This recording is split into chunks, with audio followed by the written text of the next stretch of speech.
Alors, les gens étaient là nombreux avant même 7 heures du matin. Ils nous ont expliqué qu'ils préféraient accomplir leur devoir électoral très tôt, alors qu'il fait encore frais, pour pouvoir aller se reposer ensuite chez eux. Je vous rappelle que nous sommes en pleine période de Ramadan, des habitants donc qui sont arrivés très très tôt et qui sont motivés pour accomplir leur devoir électoral. Alors, ils ont jusqu'à 18 heures pour voter sur toute l'étendue du territoire. On attend les chiffres, les premiers chiffres de la participation dans l'après-midi, certainement.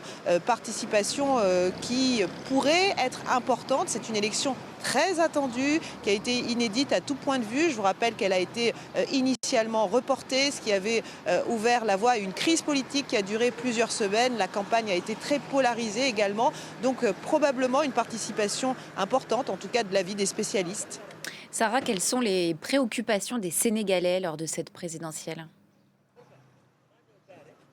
Beaucoup parlent de changement, de rupture, même ici devant cette école. Je discutais avec des électeurs à l'instant et c'est vraiment quelque chose qui revient, hein. Changement, et pas seulement de la part des plus jeunes, hein, comme on pourrait s'y attendre. C'est un pays très jeune, hein, l'âge moyen c'est 19 ans, mais également de pères de famille, de personnes plus âgées. Autre attente, c'est évidemment l'emploi, hein. Je dirais c'est vraiment ce qui revient également le plus souvent. 20% de taux de chômage, et cela ne prend pas en compte le sous-emploi, c'est-à-dire cet énorme secteur informel, les mototaxis, les vendeurs à la sauvette, tous ces gens qui finalement se débrouillent au jour le jour. Voilà, c'est vraiment un thème très important. L'emploi des jeunes, la vie chère aussi. Dakar est l'une des villes les plus chères du continent. Il y a l'inflation, comme donc dans beaucoup d'endroits du monde, hein, depuis le Covid.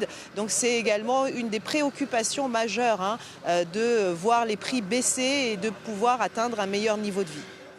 Sarah Sako en direct de Dakar au Sénégal, et vous continuez bien sûr à suivre ce scrutin tout au long de la journée pour France 24.